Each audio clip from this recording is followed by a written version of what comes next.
Dito sa ilalim ng MacArthur Bridge, maraming mga barong-barong dito dati, kung saan ito ay tinanggal at ngayon totally wala na. Yung huling batch nito ay na-demolish na rin pala, wala na nakatira dyan. Ito yung sa malapit sa Pasig River kung saan puno ito ng mga squatting area at ngayon na-develop para sa Pasig Bigan buhay muli at unting-unting inaayos.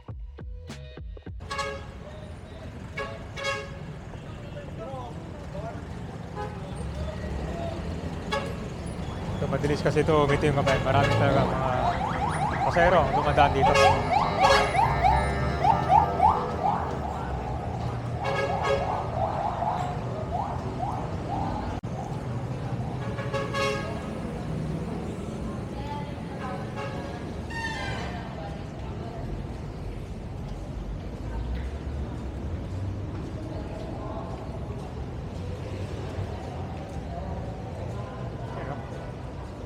Isa sa malaking impact talaga dito.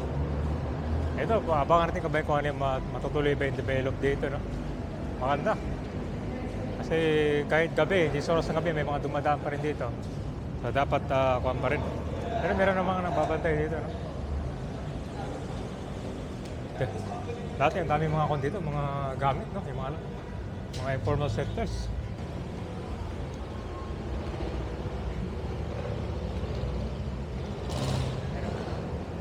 Dito puro basura ito nakaraan.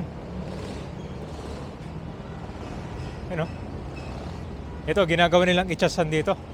Kaya amoy mapanghi kapag dumaan kayo.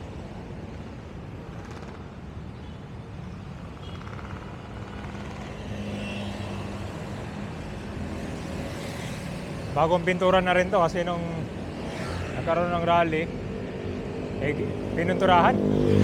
Talagang sinulatan nila yun dyan. Agad pina-action ni Yorme yun.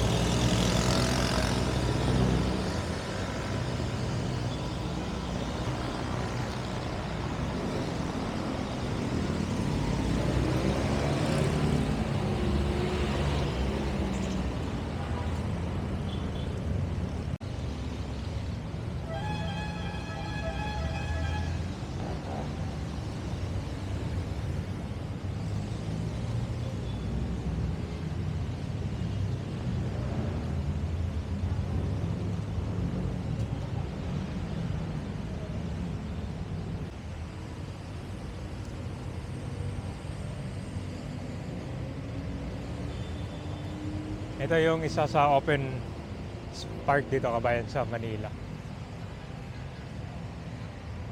Diba? May kapihan dito pero sarado pa siguro, no? Ito, hindi mo ramdam yung usok dito kung ito sa loob ka, no?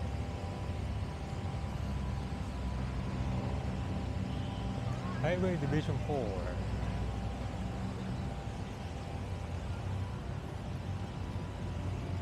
Dati sarado na yung kopi yun. Kasi sila nagdadagdag ko yung pasyalan dyan, no?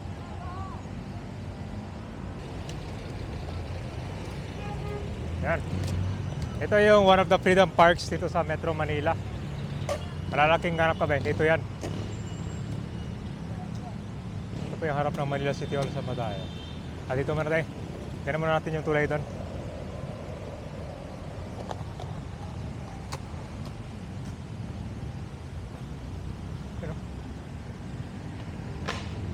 Talagang puno dito ng mga vendor kami kasi ito yung mga UV Express, papuntang sukat to eh. Marami din mga pasero na nag-aabang dito. Kaya marami din pwede pambilihan dito ng mga pagkain.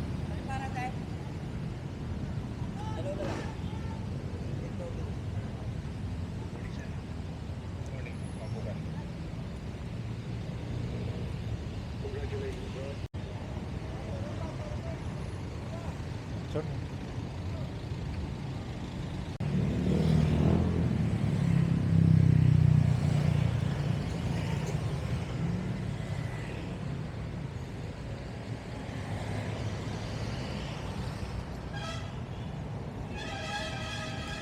Ginagawang bayan pala ito dito, no? Bro, dito yung mga nagtitinda talaga.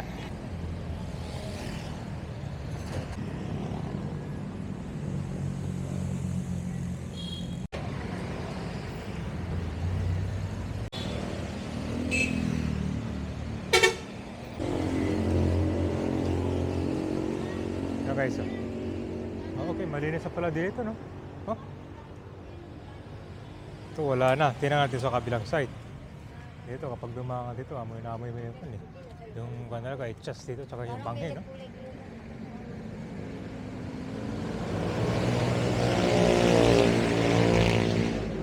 Meron pa rin pala dito. Tumatambak na basura. Ano? Naging kubeta. Tingnan natin sa kabilang side.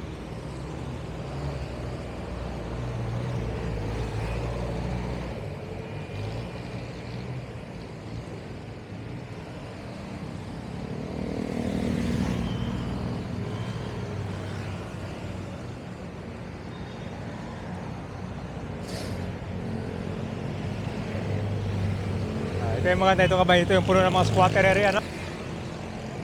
Oh, wala no. Ito na lang pag naayos tong drainage dito, pwede na madaanan ito ng mga sakyan.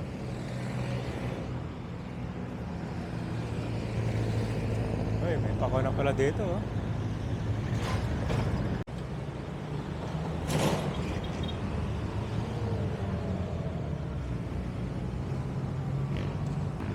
Ah, okay.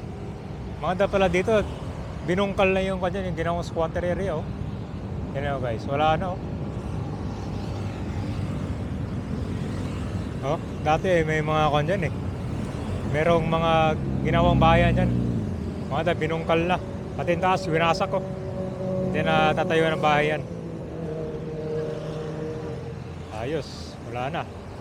Ito na lang ilalim yung drainage para makadaan yung mga tao. Makita mo na may ganda ngayon, may esplanade na dito, oh. Diba? Dati pag matatanaw mo dyan, puro mga barong-barong makikita mo. Tsaka mga isip. Eh, ang ganda, no? Hindi mo akalain na after ilang years, ito napakaganda ng project talaga ng administrasyon ngayon. Ang Pasig bigyan buhay muli. Nasimula sa may Manila Post Office hanggang Arroceros Park. Yan ay magiling papunta doon, diba?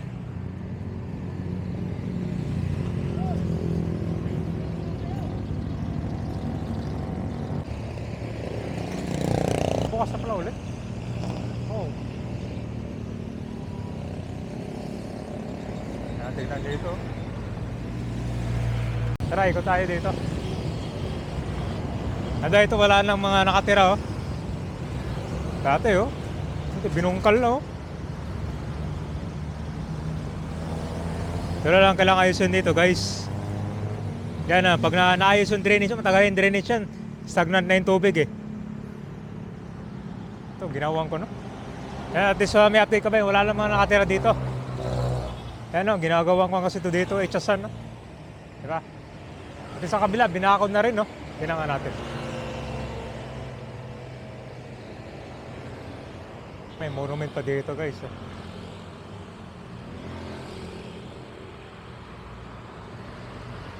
Buti, binakod na ito dito. May gagawin yata project din, no?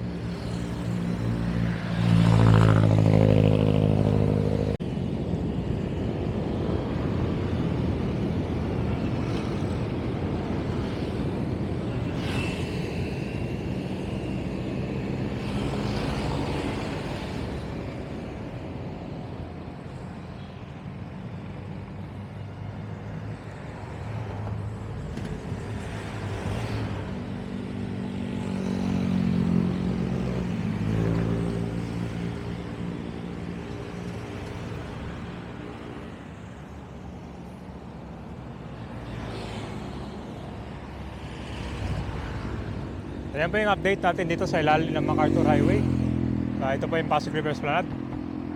Phase 4, papunta ang Arroceros Park. Piatay.